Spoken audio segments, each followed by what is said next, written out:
أعوذ بالله من الشيطان الرجيم بسم الله الرحمن الرحيم الحمد للہ رب العالمین والصلاة والسلام علی نبینا محمد وعلی آلہ وصحبہ اجمعین اما بعد۔ آج ہم ہیں سورۃ الانعام کے ساتھ آیت نمبر 21 کے ساتھ 21۔ اللہ رب العزت ارشاد فرماتے ہیں وَمَنْ أَظْلَمُ مِمَّنِ افْتَرَىٰ عَلَى اللَّهِ كَذِبًا أَوْ كَذَّبَ بِآيَاتِهِ إِنَّهُ لَا يُفْلِحُ الظَّالِمُونَ۔ وَمَنْ أَظْلَمُ، اور کون بڑا ظالم ہوگا، ممن، اس شخص سے بڑا ظالم کون ہوگا، افطرا، جس نے گڑا، جس نے باندھا، علی اللہ، اللہ تعالیٰ پہ، کذباً، کوئی جھوٹ، او کذبا، یا جس نے جھٹلایا، بآیاتہ، اس کی آیتوں کو، اس کی نشانیوں کو، انہ، بے شک بات یہ ہے، یہو ضمیر شان ہے، بے شک بات یہ ہے کہ لا یفلح الظالمون، ظالم فلاح نہیں پاتے، کامیابی نہیں پاتے۔ اللہ رب العزت نے گزشتہ آیت میں ذکر کیا تھا کہ الذین خسروا انفسهم فهم لا یؤمنون، جنہوں نے اپنے آپ کو خسارے میں رکھا، گھاٹے میں رکھا، وہ ایمان نہیں لاتے نبی علیہ الصلوۃ والسلام پہ اور آپ پہ اترنے والے قرآن پہ۔ اس آیت میں جو آج ہم پڑھ رہے ہیں، آیت نمبر 21 اللہ تعالیٰ بتا رہے ہیں کہ سب سے بڑھ کر خسارے میں مبتلا ہونے والا کون ہے۔ چنانچہ اللہ تعالیٰ نے سوالیہ انداز اختیار کیا، استفہامیہ انداز اختیار کیا کہ اس سے بڑا ظالم کون ہوگا۔ مراد یہ ہوتا ہے کہ اس سے بڑا ظالم کوئی نہیں ہوگا۔ تو فرمایا اس سے بڑا ظالم کوئی نہیں ہے جو اللہ پہ جھوٹ باندھے۔ اللہ پہ جھوٹ باندھنا، اس سے کیا مراد ہو سکتا ہے؟ اس سے کئی چیزیں مراد ہو سکتی ہیں، کئی چیزیں مقصود ہو سکتی ہیں۔ مثال کے طور پہ یہ کہنا کہ فلاں شخص اللہ تعالیٰ کا شریک ہے، اس کی بھی عبادت کی جا سکتی ہے، اس کے نام پہ بھی بکرا ذبح کیا جا سکتا ہے، اس کو بھی مشکل اوقات میں غیبی طور پہ پکارا جا سکتا ہے۔ یہ اللہ تعالیٰ پہ جھوٹ باندھنا ہے کہ اللہ نے یہ حیثیت کسی کو نہیں دی کہ وہ اللہ کا شریک بن سکے، جبکہ یہ لوگ اوروں کو یہ حیثیت دیتے ہیں۔ اسی طرح فرشتوں کو اللہ کی بیٹیاں قرار دینا، یہ بھی اللہ تعالیٰ پہ جھوٹ باندھنا ہے کہ یہ اللہ کی بیٹیاں ہیں، جبکہ اللہ نے ان کو اپنی بیٹیاں نہیں بنایا۔ یہ کہنا کہ عیسیٰ علیہ السلام اللہ کی بیٹے ہیں، یہ اللہ پہ جھوٹ باندھنا ہے۔ یہ کہنا کہ عزیر علیہ السلام اللہ کے بیٹے ہیں، یہ اللہ پہ جھوٹ باندھنا ہے۔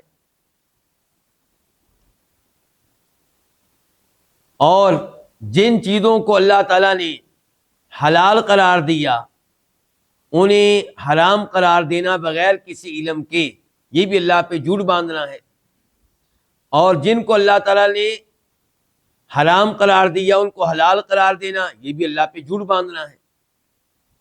مثال کے طور پہ اللہ تعالیٰ کہتے ہیں وَإِذَا فَعَلُوا فَاحِشَةً قَالُوا وَجَدْنَا عَلَيْهَا آبَاءَنَا وَاللَّهُ أَمَرَنَا بِهَا، جب کوئی بے حیائی کا کام کرتے ہیں، ننگے ہو کے مثال کے طور پہ بیت اللہ کا طواف کرتے ہیں، تو کہتے ہیں کہ یہ وہ چیز ہے جس پہ ہم نے اپنے بڑوں کو پایا، باپ دادا کو پایا، تو یہ اس کے حق ہونے کی دلیل ہے۔ ساتھ ہی کہتے ہیں اللہ نے بھی یہی حکم دیا ہے۔ اللہ بے حیائی کا حکم دے، یہ اللہ پہ جھوٹ باندھنا ہے۔ تو اس سے بڑا ظالم کوئی نہیں ہے جو اللہ پہ کسی قسم کا جھوٹ باندھے۔ پبلک بھی اللہ پہ کئی بار جھوٹ باندھ رہی ہوتی ہے۔ مثال کے طور پہ سود کو حلال قرار دینا اور یہ کہنا یہ مولویوں کی باتیں ہیں، کوئی ایسا مسئلہ نہیں ہے، کوئی مذائقہ نہیں ہے۔ جوے کو حلال قرار دینا اور ایسی دیگر کئی چیزیں جن کو اللہ نے حرام قرار دیا ہے ان کو حلال قرار دینا، یہ اللہ پہ جھوٹ باندھنا ہے۔ او کذب بآیاتی، جو سب سے بڑا ظالم ہے اللہ نے اس کے دو اوصاف بیان کیے ہیں۔ نمبر ایک، اللہ پہ کسی قسم کا جھوٹ باندھنا، نمبر دو، اللہ تعالیٰ کی آیات اور نشانیوں کی تکذیب کرنا۔ اس سے کیا مراد ہوگا؟ اس سے مراد مثال کے طور پہ اللہ کی طرف سے آنے والے معجزات کو نہ ماننا۔ اللہ تعالیٰ نے قرآن حکیم کی شکل میں بہت بڑا معجزہ نازل کیا ہے، یہ کہنا کہ اللہ کا کلام نہیں ہے تو یہ قرآن کریم کو جھٹلانا ہے، اللہ کی آیات کو جھٹلانا ہے۔ اور یہ اللہ کی کون سی آیات ہے؟ یہ اللہ کی شرعی آیات ہیں۔ قرآن کریم مشتمل ہے اللہ کی شرعی آیات پہ، اور کچھ ہوتی ہیں اللہ کی کونی آیات، یعنی کہ اللہ کی نشانیاں، آسمان، زمین، سورج، چاند، سمندر، پہاڑ، درخت، یہ سب وہ چیزیں ہیں جن کے ذریعے ہم اللہ تعالیٰ کو پہچان سکتے ہیں اور اللہ تعالیٰ تک پہنچ سکتے ہیں۔ لیکن لوگ ان آیات کی بھی تکذیب کرتے ہیں، تو جو اللہ تعالیٰ کی آیات کی تکذیب کرے اس سے بڑا ظالم بھی کوئی نہیں ہے۔ اس کے بعد اللہ نے کہا انہ لا یفلح الظالمون، بے شک بات یہ ہے، میں نے گزارش کی تھی کہ ہو ضمیر شان ہے، بات یہ ہے کہ ظالم لوگ فلاح نہیں پاتے۔ یہاں پہ گزشتہ جملے کا تقاضا یہ تھا کہ اللہ تعالیٰ کہتے انہ لا یفلحون، بے شک بات یہ ہے کہ یہ لوگ فلاح نہیں پائیں گے، لیکن اللہ تعالیٰ نے کہا کہ بے شک بات یہ ہے کہ ظالم لوگ فلاح نہیں پاتے، یعنی کہ جو اللہ پہ جھوٹ باندھے یہ ظالم ہے، جو اللہ تعالیٰ کی آیات کی تکذیب کرے یہ ظالم ہے، اور ظالم جو بھی ہوگا وہ فلاح نہیں پائے گا۔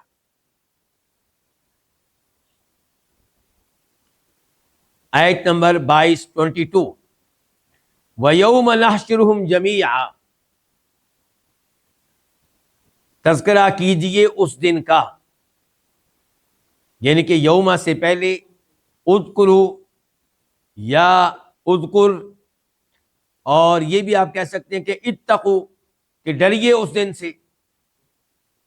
تو یوم سے پہلے کوئی نہ کوئی فعل کیا ہوگا؟ مقدر ہوگا، پوشیدہ ہوگا، یعنی کہ تذکرہ کیجئے اس دن کا جس دن ہم ان سب کو جمع کریں گے، یا ڈریے اس دن سے جس دن ہم ان سب کو جمع کریں گے۔ نحشرو، ہم جمع کریں گے، ہم ان کو، جمیعاً، سب کے سب کو۔ ثم، پھر، نقولو، ہم کہیں گے، للذین اشرکو، ان لوگوں سے جنہوں نے شریک ٹھہرائے،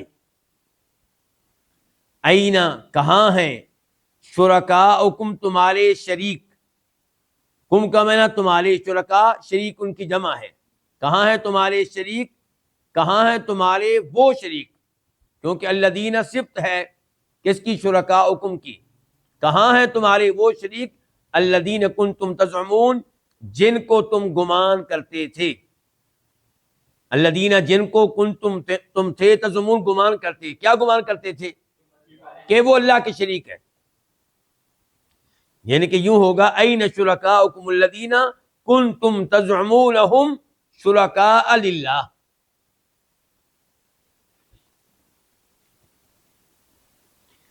اللہ تعالیٰ فرما رہے ہیں کہ ہم ان سب کو جمع کریں گے، کن سب کو؟ ان ظالموں کو، ان ظالموں کو، ان سب کو ہم جمع کریں گے۔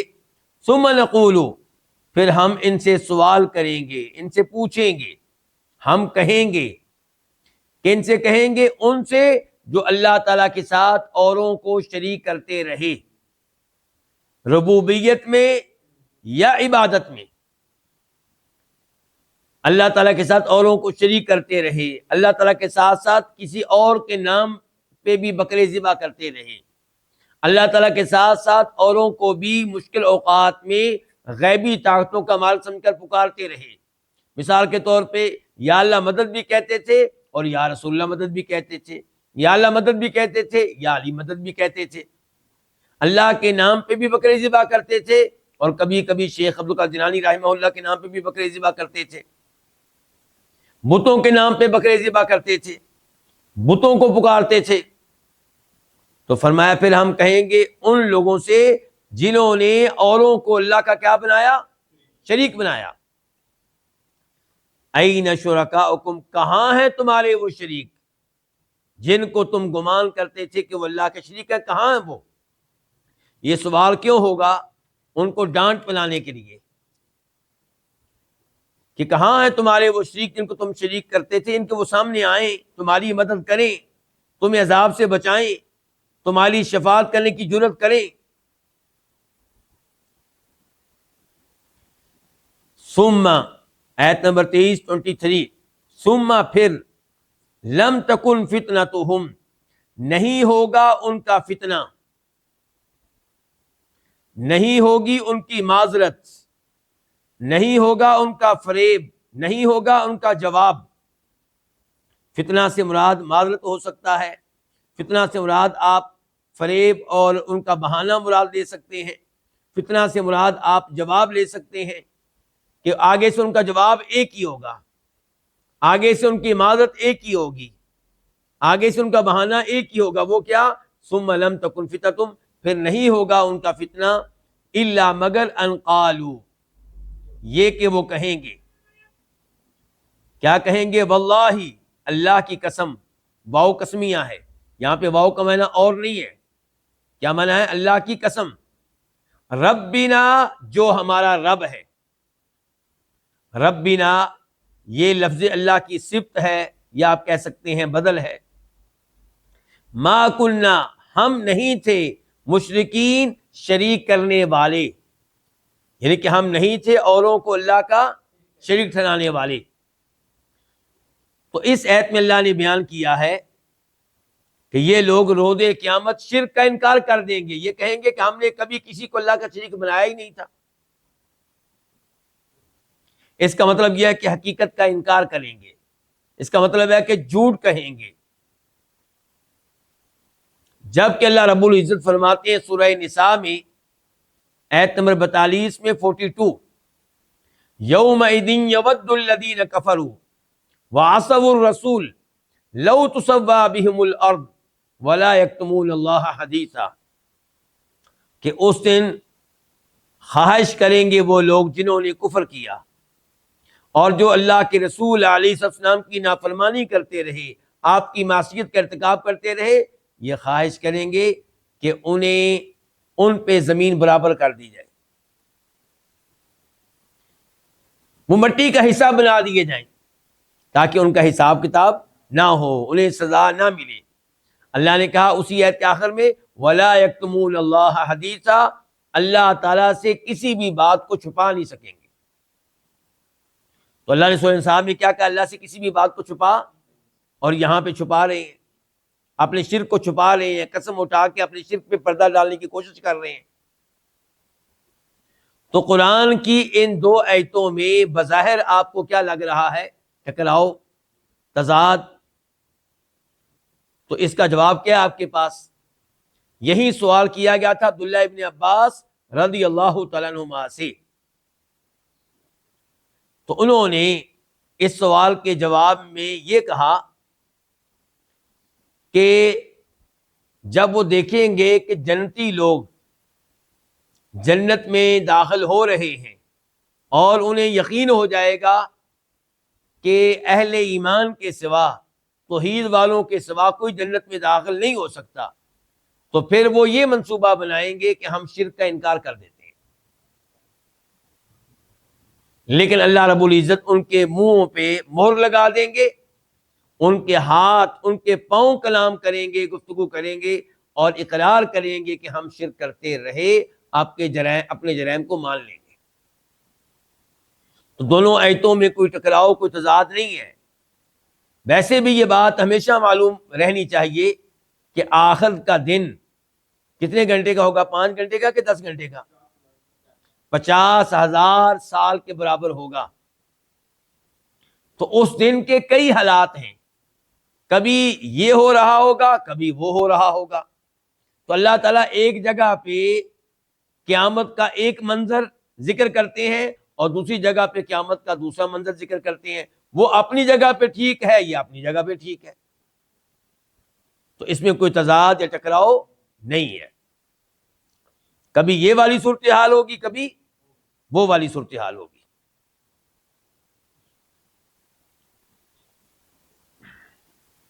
تو اللہ رب العزت نے اس آیت میں واضح کر دیا کہ روز قیامت ان کے پاس ایک ہی حل ہوگا، ان کو بچنے کا ایک ہی راستہ نظر آئے گا. وہ کیا؟ کہ ہم جھوٹ بولیں اور شرک کو ماننے سے انکار کر دیں اور کہیں کہ ہم نے کبھی شرک کیا ہی نہیں تھا. آیت نمبر 24 انظر، آپ دیکھیں. اللہ تعالیٰ مخاطب کر رہے ہیں ہمارے نبی علیہ الصلوۃ والسلام کو. انظر، آپ دیکھیں. کیفا، کیسے. کذبوا، انہوں نے جھوٹ بولا، جھوٹ کہا. علی انفسہم، اپنے نفسوں کے خلاف، اپنے ہی خلاف. وضل، اور گم ہو جائے گا، غائب ہو جائے گا. عنہم، ان سے. کیا غائب ہو جائے گا؟ ما کانوا یفترون، وہ جس کو وہ گھڑا کرتے تھے، وہ جھوٹ جو وہ باندھا کرتے تھے. اس آیت کا مفہوم کیا ہے؟ اس آیت کی تفسیر کیا ہے؟ انظر، آپ دیکھیں. دیکھیں سے کیا مراد ہے؟ امام طبری رحمہ اللہ فرماتے ہیں یہاں دیکھنے سے مراد آنکھوں سے دیکھنا نہیں ہے، دل کے ساتھ دیکھنا ہے. یعنی کہ غور کریں، کہ غور کریں. کیف کذبوا علی انفسہم، کیسے وہ اپنے آپ پہ جھوٹ بولیں گے. یعنی کہ جب وہ اللہ تعالی سے شریک ہونے کی نفی کر رہے ہوں گے کہ ہم نے کبھی کسی کو اللہ کا شریک نہیں بنایا، تو اپنے اوپر جھوٹ بول رہے ہیں جبکہ وہ بناتے رہے ہیں. تو آپ دیکھیں کیسے وہ جھوٹ بولیں گے علی انفسہم، اپنے آپ پہ. وضل عنہم ما کانوا یفترون، اور وہ جن کو وہ گڑا کرتے تھے. کیا مطلب؟ جن کو اللہ کا شریک جھوٹے طور پہ بنایا کرتے تھے، غلط طور پہ اللہ کا شریک بنایا کرتے تھے، وہ سب کے سب غائب ہو جائیں گے. کوئی بھی مدد کے لیے سامنے نہیں آئے گا. جن پہ بڑا سہارا تھا، جن پہ بڑی امیدیں تھیں، جن کے بارے میں کہا کرتے تھے کہ یہ ہمیں جنت میں لے کر جائیں گے، جن کے بارے میں کہا کرتے تھے کہ اگر کبھی قیامت کا دن واقع ہوا تو ہمیں عذاب وغیرہ کی صورتحال درپیش ہوئی تو یہ ہمیں بچائیں گے، یہ سب غائب ہو جائیں گے. وضل عنہم، ضل کا فاعل کیا؟ ما. وضل عنہم، اور ان سے غائب ہو جائیں گے، ان سے گم ہو جائیں گے. ما کانوا یفترون، وہ شریک جن کو وہ اللہ کا شریک جھوٹے طور پہ بنایا کرتے تھے. آیت نمبر 25 وَمِنْهُمْ مَنْ يَسْتَمِعُ إِلَيْكَ، اور ان میں سے کچھ وہ ہیں جو آپ کی بات کو غور سے سنتے ہیں. ان میں سے کچھ وہ ہیں جو آپ کی طرف کان لگاتے ہیں. منہم، یہ من تبعیدیہ ہے جو بعض کا معنی دیتا ہے، کچھ کا معنی دیتا ہے. اور ان میں سے کچھ من یستمع الیک، آپ کی طرف کان لگاتے ہیں، غور سے آپ کی بات سنتے ہیں. ایک ہوتا ہے سامع یسمع، تا کے بغیر، اس کا معنی کیا ہوتا ہے؟ سننا. اور جب سامعہ میں تا آ جائے جیسا کہ ابھی ہے یستمع، تو پھر معنی ہوتا ہے غور سے سنا، کان لگانا. وجعلنا، اور ہم نے ڈال دیے، ہم نے کر دیے، علی قلوبہم، ان کے دلوں پہ. کیا ڈال دیے؟ اکنتن، پردے. اکنہ جمع ہے کنان، ان کی. کنان ایک پردہ، اکنہ کئی پردے. اور ہم نے ان کے دلوں پہ کئی پردے ڈال دیے. ان یفقہوہ، یہ پردے ڈال دیے کس چیز کو روکنے کے لیے؟ پردے کا کوئی نہ کوئی مقصد ہوتا ہے. پردہ کسی نہ کسی چیز سے بچاتا ہے، پردہ کسی نہ کسی چیز میں رکاوٹ بنتا ہے. تو ہم نے ان کے دلوں پہ پردے ڈال دیے اس بات سے کہ وہ اس کو سمجھیں. کس کو سمجھیں؟ قرآن کو. جو اللہ کے نبی علیہ السلام ان کے سامنے پڑھتے تھے، جو بیان کرتے تھے، اس کو سمجھنے سے روکنے کے لیے اللہ نے ان کے دلوں پہ پردے ڈال دیے. وفی آذانہم، اور ان کے کانوں میں، یعنی کہ ان کے کانوں میں ڈال دیے. کیا ڈال دیے؟ وقرن، بوجھ. اور ان کے کانوں میں بوجھ ڈال دیا، ڈاٹ ڈال دیا.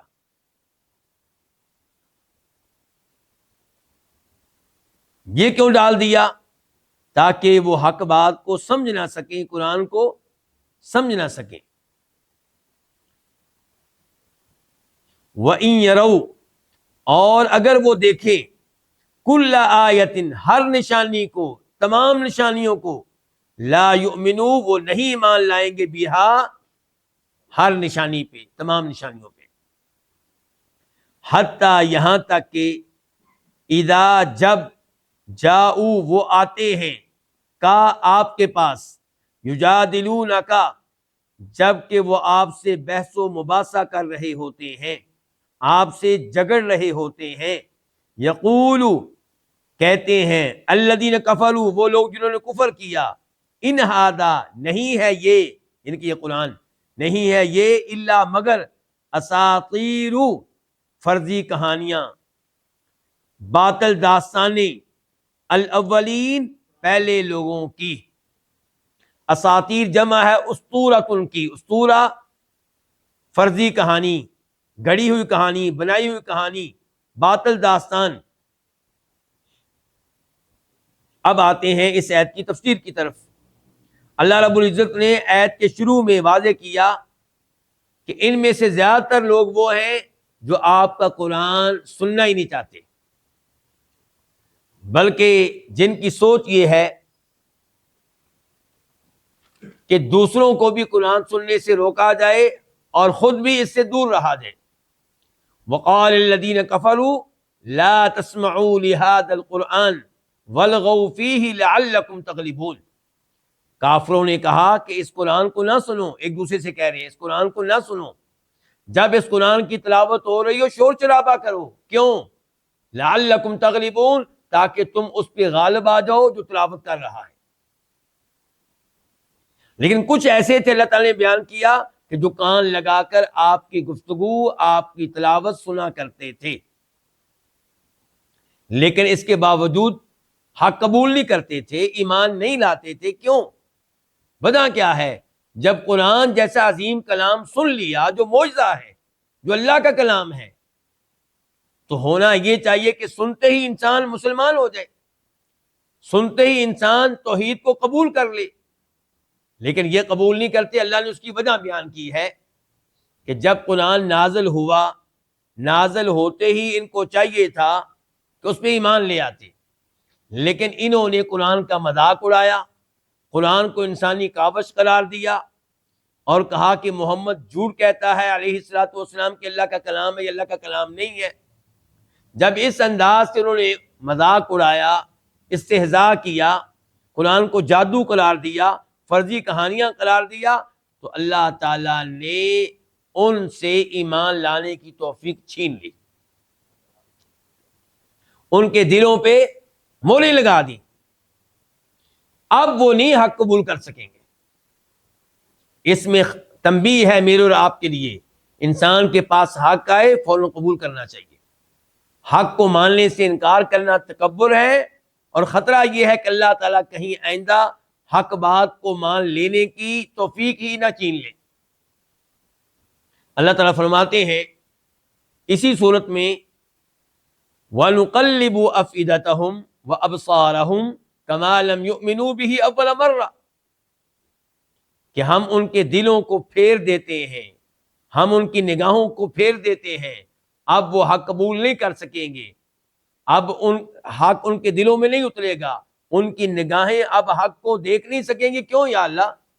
فرمایا اس لیے کہ پہلی بار وہ ایمان نہیں لائے، جب قرآن نازل ہوا، تلاوت سنی، حق پہنچا، سمجھ لیا، ایمان نہیں لائے، تو اللہ نے اب یہ توفیق ان سے چھین لی ہے۔ تو فرمایا وَجَعَلْنَا عَلَىٰ قُلُوبِهِمْ أَكِنَّةً، ہم نے ان کے دلوں پہ پردے ڈال دیے ہیں، پردے ڈال دیے اس لیے تاکہ وہ اس قرآن کو اب سمجھ نہ سکیں، اور ان کے کانوں میں ہم نے ڈانٹ ڈال دیا، بوجھ ڈال دیا، تاکہ وہ قرآن کو سن نہ سکیں۔ مراد ہے سننے سے وہ سننا جو مفید ہو، وہ سننا جس کا رزلٹ اچھا ہو۔ اللہ تعالیٰ نے کہا قرآن تو واقعی ایک بڑا معجزہ ہے، اور یہ قرآن پہ ایمان نہیں لائے، تو اب ان کی صورتحال یہ ہو چکی ہے کہ ان کو کوئی بھی معجزہ دے دیا جائے، کوئی بھی نشانی دے دی جائے، یہ کہتے ہیں نا کہ ہمیں یہ معجزہ دکھائیں، وہ معجزہ دکھائیں، اللہ تعالیٰ کہہ رہے ہیں کوئی بھی معجزہ ان کو دے دیں، اب یہ ایمان نہیں لائیں گے۔ جو قرآن جیسے عظیم معجزے پہ ایمان نہیں لائے تو اب وہ کسی بھی معجزے پہ ایمان نہیں لائیں گے۔ پھر اللہ نے بیان کیا کہ ان کی صورتحال یہ ہے کہ جب آپ کے پاس آتے ہیں بحث و مباحثہ کے لیے، آنے کا مقصد کیا ہے؟ یجادلونک کا یہ حال ہے، کس حالت میں آتے ہیں، کس مقصد کے لیے آتے ہیں؟ بحث و مباحثہ کرنے کے لیے، آپ پہ ایمان لانے کے لیے نہیں، حق کو سمجھنے کے لیے نہیں، مقصد ہے آپ کو جٹلانا، آپ سے بحث و مباحثہ کرنا، آپ کو بے بس کرنے کی کوشش کرنا۔ فرمایا تب یہ کافر کہتے ہیں ان ھذا الا اساطیر الاولین، نہیں ہے یہ قرآن مگر پہلے لوگوں کی کہانیاں، اللہ کا کلام نہیں ہے، یہ پہلے لوگوں کی داستانیں ہیں، پہلے لوگوں کی کہانیاں ہیں۔ اور یہاں پہ غور کیجئے اس بات پہ کہ اللہ نے کہا کہ جب یہ آپ کے پاس آتے ہیں بحث و مباحثہ کرنے کے لیے تو یہ نہیں کہا کہ یہ کہتے ہیں، کیا کہا؟ یقول الذین کفروا، وہ کہتے ہیں جنہوں نے کفر کیا۔ اس کا مطلب یہ ہے کہ نبی علیہ الصلوۃ والسلام سے بحث و مباحثہ کرنا یہ کفر ہے، یہ کیا ہے؟ کفر ہے۔ اور قرآن کے بارے میں گفتگو کرنا جس کا مقصد حق سمجھنا نہ ہو بلکہ قرآن کی تکذیب کرنا ہو، قرآن کا مذاق اڑانا ہو، یہ کیا کفر ہے؟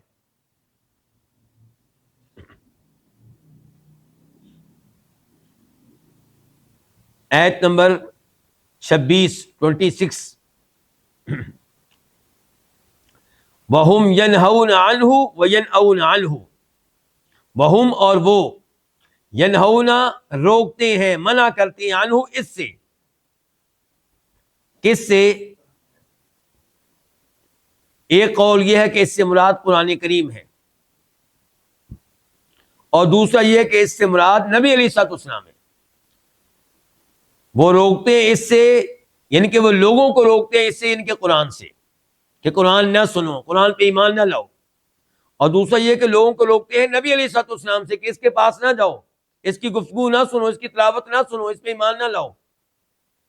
وَيَنْأَوْنَ اور وہ خود بھی دور رہتے ہیں عنہ اس سے، کس سے؟ قرآن سے یا نبی علیہ الصلوۃ والسلام سے۔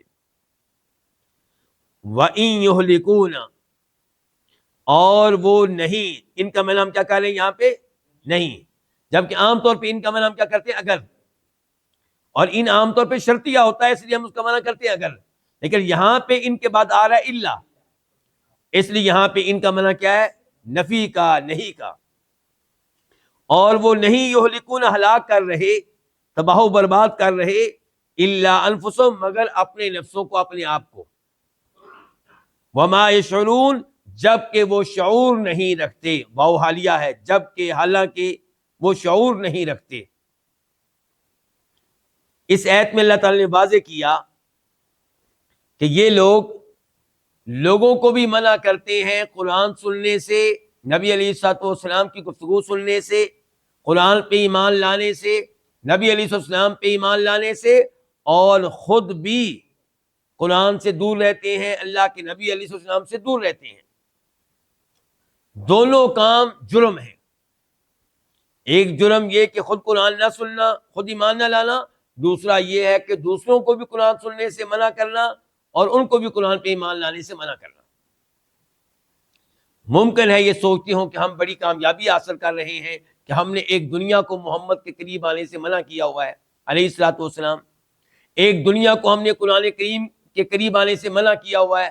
اللہ تعالی نے کہا یہ کامیابی نہیں ہے، یہ اپنا نقصان کر رہے ہیں، اپنے آپ کو برباد کر رہے ہیں، لیکن ان کو شعور ہی نہیں کہ ہم اپنا نقصان کر رہے ہیں۔ یہ اپنے آپ کو جہنم کی آگ کا ایندھن بنا رہے ہیں اور ان کو احساس نہیں کہ ہم کتنا خطرناک جرم کر رہے ہیں۔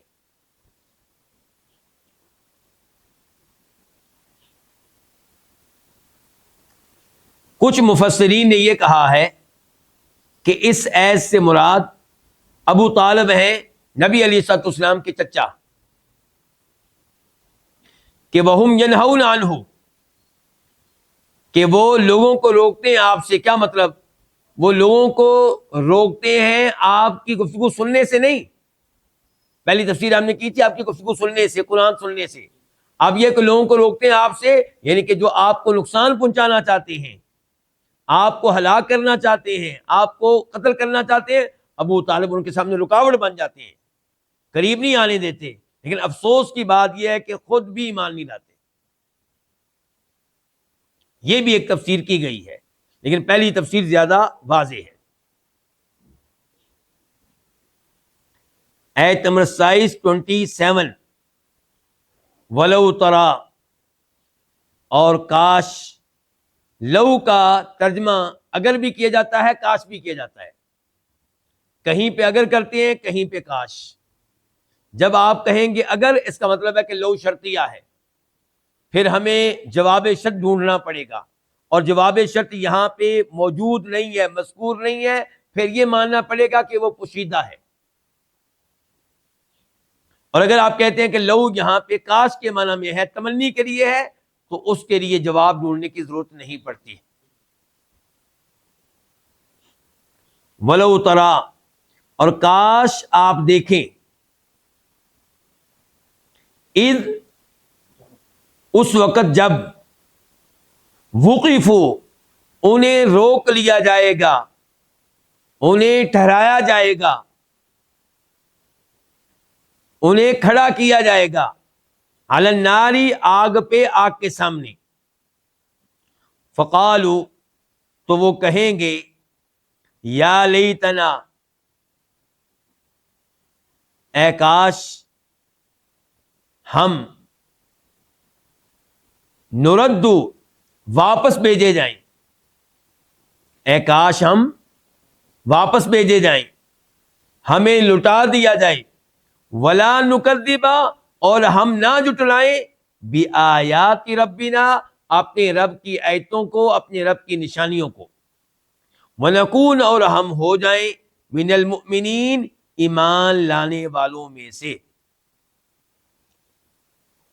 اس آیت کا پچھلی آیت سے بڑا گہرا تعلق ہے کہ اس وقت تو یہ لوگوں کو بھی حق سے روکتے ہیں اور خود بھی حق قبول کرنے کے لیے تیار نہیں ہیں۔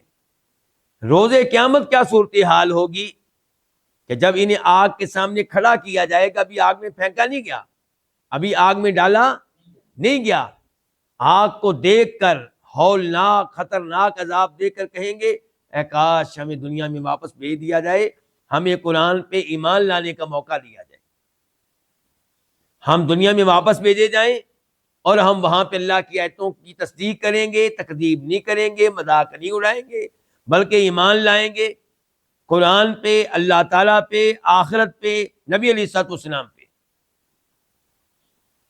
اللہ تعالیٰ نے وہ صورتحال ابھی سے بتا دی جو کل قائم ہوگی، کیوں؟ تاکہ ہم عبرت حاصل کریں، تاکہ ہم سمجھ جائیں، تاکہ ہم اس حق کی جو اللہ کی طرف سے آیا اس کی قدر کریں۔ ہمیں معلوم ہونا چاہیے کہ اگر ایمان نہیں لائیں گے تو انجام بہت برا ہے۔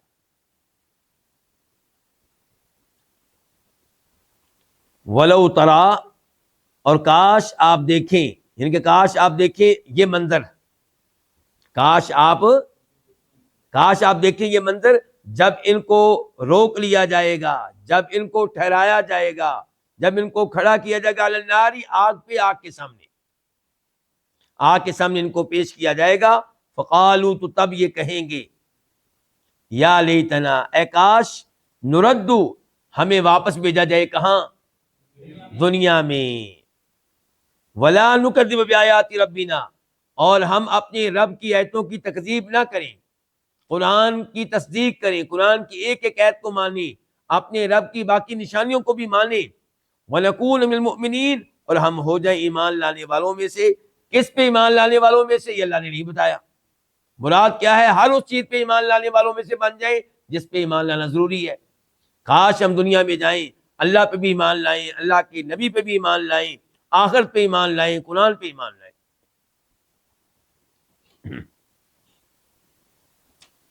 آیت نمبر 28 بل بدا لهم ما كانوا يخفون من قبل ولو ردوا لعادوا لما نهوا عنه وانهم لكاذبون۔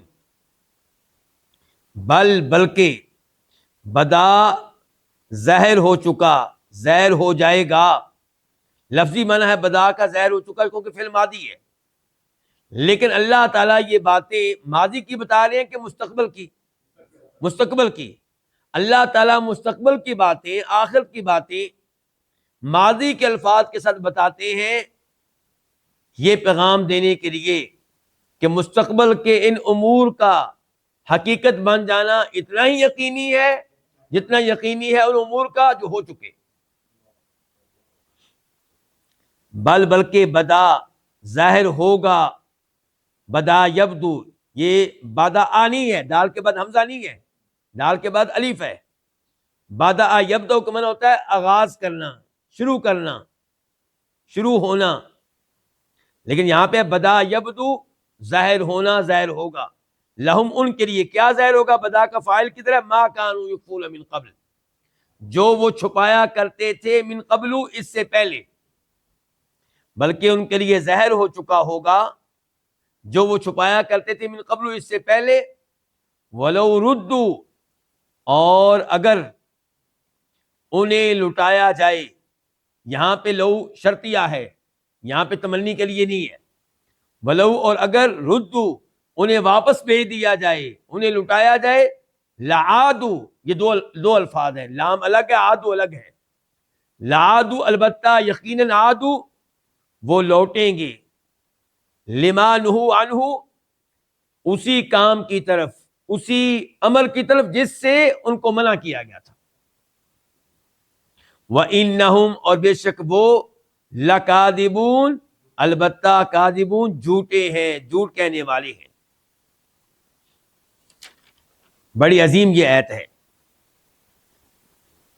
آیت نمبر 27 سے 27 سے یہ محسوس ہو رہا تھا کہ جیسے جہنم کی آگ کو دیکھ کے انہوں نے عبرت حاصل کر لی ہے، جہنم کی آگ کو دیکھ کے عبرت حاصل کر لیں گے اور سدھرنے کے لیے تیار ہو جائیں گے، ایمان لانے کے لیے تیار ہو جائیں گے، اور اب کبھی وہ کفر کی طرف نہیں جائیں گے، شرک کی طرف نہیں جائیں گے، تکذیب کی طرف نہیں جائیں گے.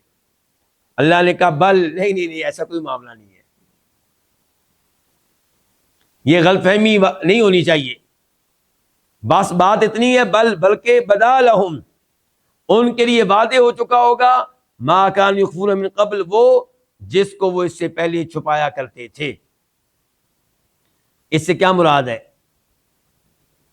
ان کے پہلے وہ چھپا رہے تھے، کیا کہہ رہے تھے؟ آیت نمبر 23 کہ اے ہمارے رب، اللہ کی قسم ہم شرک کرنے والے نہیں تھے، اپنا شرک چھپا رہے تھے. اب وہ شرک واضح ہو چکا ہوگا. ایک اس کی تفسیر یہ بیان کی گئی ہے، تو چھپانے کا یہ عمل کب تھا؟ وہیں پہ آخرت میں ہی. اور دوسری تفسیر یہ ہے کہ چھپانے کا یہ عمل دنیا میں تھا. دنیا میں وہ چھپاتے تھے قرآن کی حقانیت کو اور سچائی کو.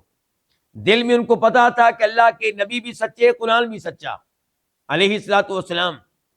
تو اب ان کے لیے ظاہر ہو چکا وہ حق جس کو پہلے وہ چھپایا کرتے تھے. آخری جملہ بڑا عظیم جملہ ہے. دونوں جملے ہی عظیم ہے، اللہ کا کلام ہے، لیکن جہاں پہ میرے جیسے کو کوئی بات سمجھ آتی ہے، وہاں پہ ہم کہہ دیتے ہیں کہ بڑا عظیم ہے. تو اللہ تعالیٰ کہہ رہے ہیں اگر ان کو واپس دنیا میں بھیج دیا جائے، البتہ یہ وہی کام کریں گے جس کام سے ان کو منع کیا گیا ہے. اور یہ جھوٹے ہیں اس دعویٰ میں کہ اگر ہمیں واپس بھیجا جائے تو ہم ایمان لے آئیں گے اور تکذیب نہیں کریں گے. اس جملے سے پتہ چلا کہ اللہ رب العزت جس طرح ماضی کے بارے میں جانتے ہیں، گزرے ہوئے امور کے بارے میں، جس طرح اللہ تعالیٰ حال کے بارے میں جانتے ہیں، اس وقت جو کچھ ہم کر رہے ہیں اس کے بارے میں، جس طرح اللہ تعالیٰ مستقبل کے بارے میں جانتے ہیں، جو کچھ آئندہ ہونے والا ہے، اسی طرح اللہ تعالیٰ چوتھے نمبر پہ ان امور کے بارے میں بھی جانتے ہیں جو ہونے والے نہیں ہیں. اللہ جانتے ہیں کہ اگر ہوں تو کیسے ہوں گے، اگر ہوں تو کیسے ہوں گے. ان کو اللہ تعالیٰ کیا دنیا میں واپس بھیجیں گے؟ نہیں. لیکن اللہ کو معلوم ہے کہ اگر ان کو واپس بھیجا جائے تو یہ وہی حرکتیں کریں گے جو پہلے کرتے رہے.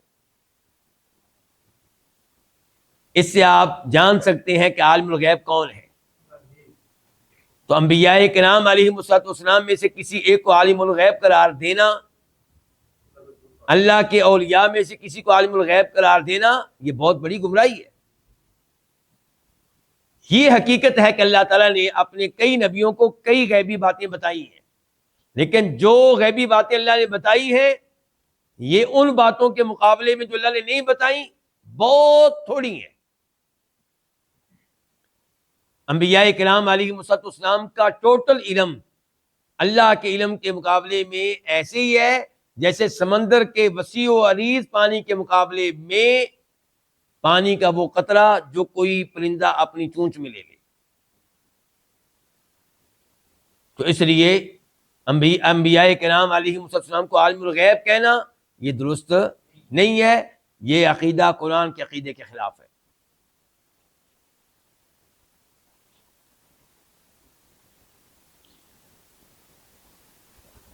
آیت نمبر 29 وقالو، اور انہوں نے کہا۔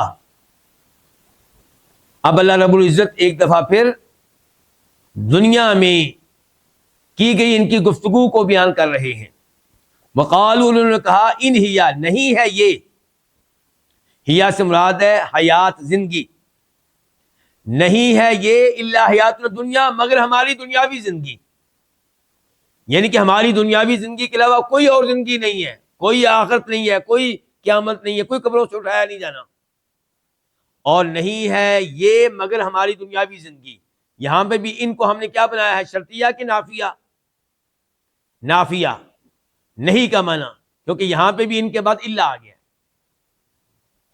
وما نحن بمبعوثین، اور ہم ہرگز نہیں ہیں اٹھائے جانے والے۔ وما کا معنی نہیں، نحن کا معنی ہم، اور با زیادہ ہے توکید کے لیے، اس کا معنی ہم کر لیں گے ہرگز نہیں۔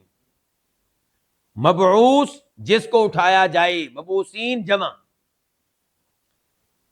اس آیت میں اللہ نے وعدے کیا کہ یہ عقیدہ آخرت کے منکر ہیں، یہ قبروں سے اٹھائے جانے کو نہیں مانتے، اور کہتے ہیں کہ زندگی ایک ہی ہے۔ کون سی زندگی؟ دنیا کی زندگی۔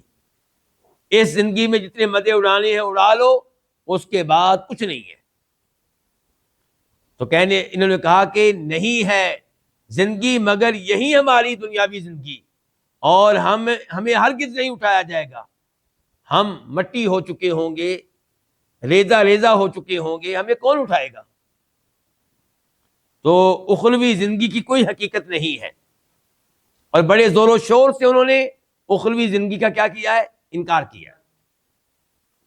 اللہ تعالیٰ فرماتے ہیں آیت نمبر 30 میں 30 میں، وَلَوْ تَرَا، اور کاش آپ دیکھیں، اذ اس وقت جب، وقفو انہیں روک لیا جائے گا، انہیں ٹھہرایا جائے گا، انہیں کھڑا کیا جائے گا، علی ربہم ان کے رب کے سامنے۔ قال وہ کہے گا، کون؟ اللہ تعالیٰ، الیس ھذا، کیا یہ حق نہیں ہے؟ کیا یہ حقیقت نہیں ہے؟ کیا یہ سچ نہیں ہے؟ یہ کیا؟ یہ قبروں سے اٹھایا جانا۔ قالو کہیں گے، بلا کیوں نہیں، وربنا ہمارے رب کی قسم، ہمارے رب کی قسم کیوں نہیں، یہ تو حقیقت ہے، واقعی ہمیں اٹھایا جا چکا ہے، واقعی دوسری زندگی کا آغاز ہو چکا ہے۔ قال، اللہ تعالیٰ فرمائیں گے، فذوقوا، پس تم چکھو، العذاب، عذاب، بما کنتم تکفرون، اس لیے کہ تم کفر کیا کرتے تھے۔ یہ بات سببیہ ہے، اور ما مصدریہ ہو جائے گا۔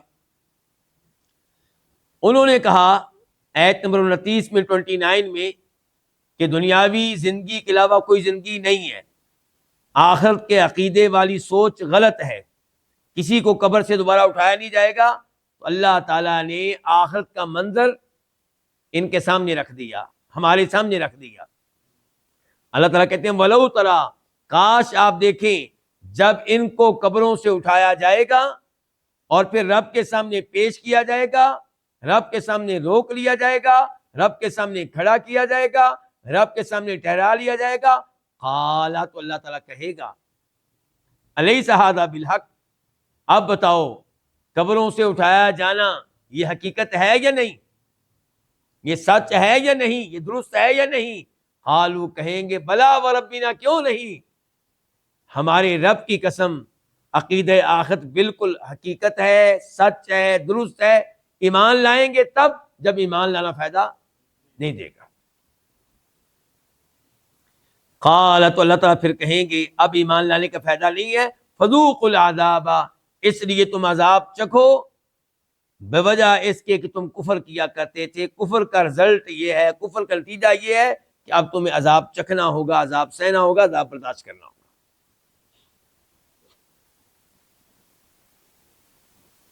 یہ آیات پڑھتے ہوئے، یہ آیات سنتے ہوئے مجھے آپ سب کو اللہ کا شکر ادا کرنا چاہیے۔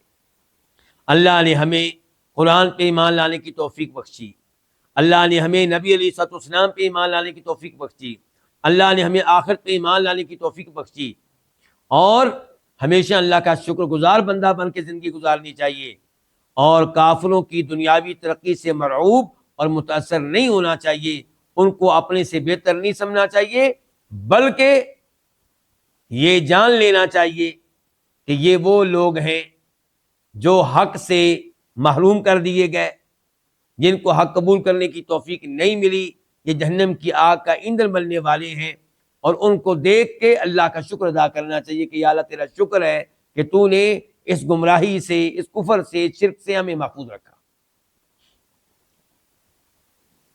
آیت نمبر 31 قد خسر الذین کذبوا بلقاء اللہ، قد یقیناً، تحقیق، خاسرہ گھاٹے میں رہے، نقصان میں رہے، الذین کذبوا وہ لوگ جنہوں نے جھٹلایا، بلقاء اللہ، کس کو جھٹلایا؟ اللہ کی ملاقات کو، حتیٰ یہاں تک کہ اذا جب جات آئے گی، ہم ان کے پاس، کیا آئے گی؟ قیامت، بغتتاً اچانک، قالو وہ کہیں گے، یا حسرتنا، ہائے ہمارا حسرت، ہائے ہماری حسرت، ہائے ہمارا افسوس،